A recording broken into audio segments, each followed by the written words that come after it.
안녕하세요. 저한테는 오빠가 한 명 있어요. 5년 전에 결혼을 해서 분가에서 살고 있고요. 원래부터 아들 챙겨주신다고 오빠 결혼할 때 주기로 한 빌라가 하나 있습니다. 그동안 전세 주고 있었는데 오빠가 결혼하게 되었을 때 부모님께서 따로 해줄 수 있는 건 많이 없고 애초에 그 빌라도 오빠가 장가갈 때를 위해 가지고 계시던 거였으니까 결혼하면 아예 그 집에 들어가서 살라고 하셨어요. 그 빌라가 워낙 오래되기도 했고 저희 동네가 서울에서도 조금 외곽인 지역이라서 새언니가 그 빌라가 그닥 성에 차지 않았나 봐요. 제가 볼 땐 빌라가 조금 오래되기는 했어도 지하철역에서도 가깝고 신혼부부가 시작하기에는 단점이 딱히 없어 보이는 집이거든요. 그런데 새언니는 집이 조금 작다. 리모델링 하는데 들어가는 돈이 더 들겠다. 주변 환경이 별로 안 좋은 것 같다 등등 이런저런 이유를 대면서 조금 내키지 않아 하는 게 눈에 보이더라고요. 그러다가 서울을 한참 벗어난 인천 쪽에 아파트 단지가 들어섰다면서 그쪽에 전세로 들어가더라고요. 요즘 최근만큼이야 하겠지만 그때도 전세금이 적은 편이 아니었거든요. 웬만한 집값 뺨치는 정도였는데 기어이 오빠가 모은 돈에 새언니가 모은 돈 그리고 양가에서 있는 돈 없는 돈 끌어모아 지원까지 받아서 겨우겨우 전셋집을 구한 걸로 알아요. 저희 부모님이 돈이 많으신 편은 아니라서 그 빌라를 제외하면 따로 가지고 계신 것도 없었고요. 그런데도 부모님 노후자금까지 끌어다가 기어이 신축 아파트에 전세로 들어가더라고요. 노후자금이 오래된 빌라보다 금액적으로는 훨씬 많아서 부모님이 조금 부담스러워하기는 했는데 오빠가 한 마리 노후자금 내주시면 자기들이 자리 잡고 나서 입쓱 닫고 있겠냐고 어느 정도 생활비조로 돈을 좀 드린다고 기어이 노후자금을 받아갔어요. 그 빌라는 딱히 처분하기도 뭐하고 전세 구하기가 쉬워서 그냥 뒀고요. 신축 아파트를 들어가고 싶었는데 형편이 안 돼서 그런 건지 정말 이상한 위치에 신혼집을 구했더라고요. 그로 인해 출퇴근만 왕복으로 하루에 3시간씩 버리게 되었어요.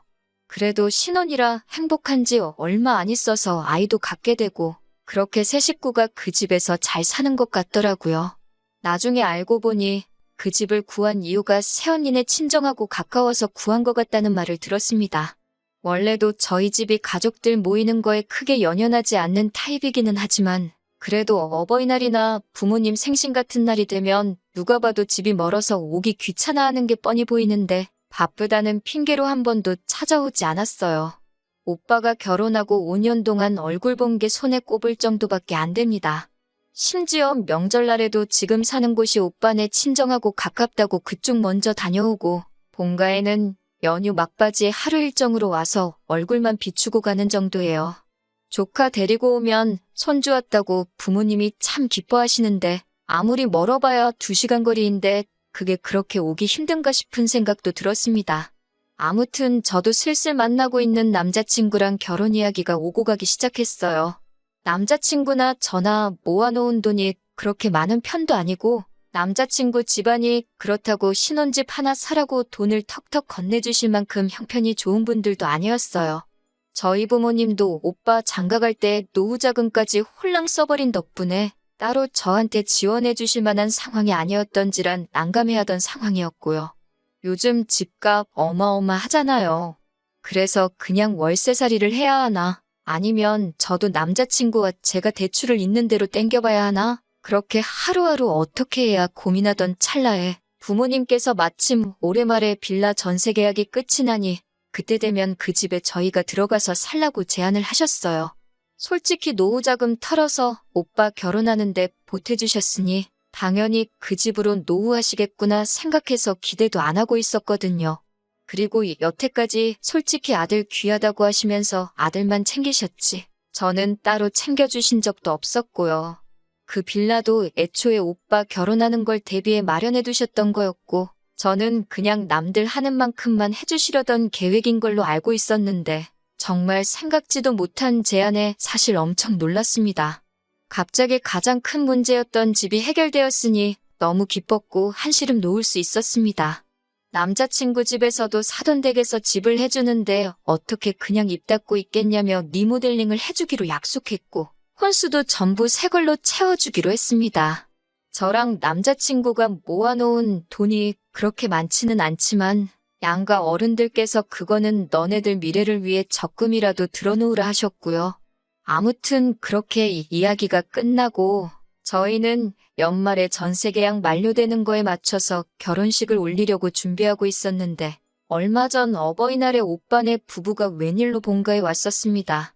평소에는 바쁘다고 코빼기도 안 비추던 사람들이 무슨 바람이 불어서 어버이날에 왔나? 이제 철이 좀 들은 건가? 그런 생각을 했어요.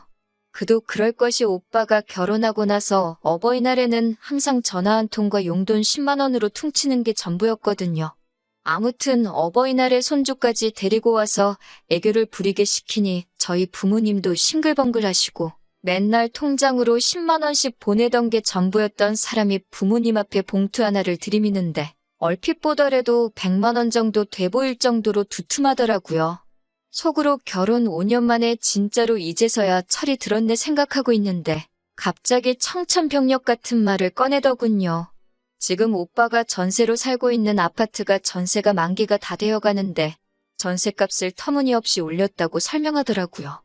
이제 신축도 아닌 아파트를 가지고 욕심이 많아서 돈을 그렇게 올렸다고 말하는 거 보니 신축 아파트 아니라서 질렸다는 말처럼 들리기도 했는데 아무튼 그 오른 전세를 주고 재계약을 하기에는 차라리 이사 가는 게 낫겠다 싶어서 알아봤는데 당연히 그 집만 오른 게 아니라 그 주변 지역이 전부 다 올랐다고 하네요.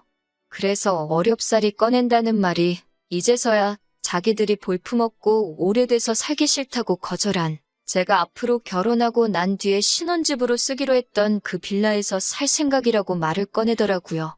부모님이 그 집은 갑자기 왜 그러냐고 하니 오빠는 옆에 앉아있는 새언니 눈치 보면서 우물쭈물 하고 있는 게 무슨 꿍꿍이 속으로 저러는지 속이 훤히 보이더라고요. 대답을 이어나가지 못하는 오빠를 이어서 새언니가 대답하더라고요. 마치 부모님의 그런 반응을 미리 예상이라도 했다는 듯이 말이 술술 나오더라고요. 요즘 집값이 말이 아니라서 적당한 위치에 집 구하기가 하늘의 별따기라고 지금 가지고 있는 돈은 지방의 아파트를 매매해서 세를 주던지 시세 차익을 노리고 자기들은 그 빌라에 들어와서 살고 싶다는 거죠. 그러니까 결혼할 때 받은 지원금도 자기들이 갖겠다는 거고 싫다고 받지 않은 그 빌라까지도 꿀꺽 하려는 속셈이라는 게 뻔히 보이더라고요. 거기에 한술 더 떠서 그 빌라로 이사 오면 시댁이 가까워지니 저희 엄마 보고 자기들 출근하면 애까지 봐달라고 하려는 속셈이었던 거예요. 먼저 살던 집은 친정이 가까워 친정에서 아이를 다 돌봐주셨다고 하면서 굳이 친정에서는 돈 한 푼도 안 받고 애를 봐주셨다는 말까지 꺼내가며 아무리 자기네 친정에서 아무 대가 없이 애를 봐줬다지만 시어머니인데 아무것도 안 드리기는 그렇고 한 달에 20만 원 정도 드릴 테니 애까지 봐달라고 하더라고요. 솔직히 통장 내역을 공개할 것도 아니고 새언니가 친정에다가 돈을 줬는지 안 줬는지 저희가 확인할 방법은 없잖아요. 딱 하나 있다면 오빠가 사실대로 이야기하는 건데 오빠가 미쳤다고 사실대로 이야기할 리는 없을 것 같고 그리고 아무리 대출이 있어서 이자를 대출금을 상환하고 있었다고 하지만 두 부부가 5년 동안 맞벌이하면서 새언니 말 맞다나 새언니네 친정에서 아무런 대가 없이 애까지 봐줬다는데 집값이 암만 올랐어도 모아놓은 돈까지 해서 어느 정도 재산이 불어나 있어야 하는 게 정상 아닌가요? 그리고 이제 와서 그 빌라에 들어가서 살겠다는 건 말이 좋아야 제한이지. 솔직히 자기들끼리 벌써 그렇게 하기로 정하고 일방적으로 통보하는 거나 마찬가지인 상황이잖아요. 저 혼자 아무리 속으로 열내봤자 달라지는 상황이 없긴 했지만 그래도 저도 결혼을 앞두고 있고 앞으로 제가 살기로 정해놓은 집을 눈앞에서 빼앗길 것 같아 많이 불안했어요. 그도 그런 게 말씀드렸다시피 아들 귀하게 여기는 집안 분위기 때문에 부모님께서 충분히 그러실 수 있다는 불안한 생각이 들었거든요. 그래도 제 예상과는 다르게 아버지께서 그 집은 저희가 올해 말에 결혼해서 들어가 살기로 했다고 설명을 해주시더라고요. 이미 사돈댁에도 다 이야기가 된 상태고 무르기가 쉽지 않다고 하면서요. 저희가 살기로 했다고 오빠랑 새언니가 그 집을 포기할 거라는 생각이 들지는 않았는데 제가 살지 말아야 할 이유라고 되는 게 너무 어이가 없더라고요. 저희는 이제 새로 시작하는 신혼부부니까 그 집 포기하고 월세부터 시작해도 되는 거 아니냐고 자기들은 아이도 있기 때문에 집이 꼭 필요하다고 어린 조카 앞세워서 저희 주기로 한 거는 있고 그냥 자기들 살게 해달라고? 오죽하면 이렇게 와서 부탁을 하겠냐고. 자기들이 가까이 살면 조카도 더 자주 볼 수 있지 않느냐. 애를 위해서라도 꼭 자기들이 그 집에서 살게 해달라고 아주 감정에 호소하더라고요. 옆에서 무슨 말 하는지 들으면서 참고만 있다가 왜 말도 안 되는 억지를 부리고 있느냐고 한마디 했어요. 새언니한테 바톤 터치하고 아무 말도 안 하고 있던 오빠가 그제서야 저한테 새언니한테 말버릇이 그게 뭐냐고 성질을 부리더군요. 화가 나서 오빠한테도 억지 좀 부리지 말라고 화를 내고 있는데 옆에 계시던 아버지께서 저보고 말이 많다고 조용히 좀 하라고 하셨어요. 속이 막 타들어가는 것 같더라고요.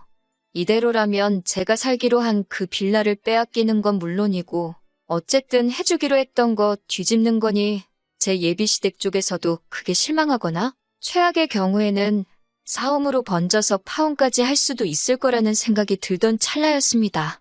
아버지께서 그런 상황이면 빌라에 들어가 살라고 하시더군요. 정말 그 순간에는 하늘이 무너지는 것 같았어요.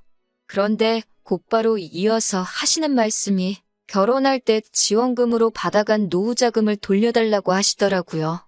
제가 결혼할 때 집을 해주기로 했으니 그 돈을 돌려주지 않는다면 그 빌라에 들어가서 사는 건 허락해줄 수 없다고요.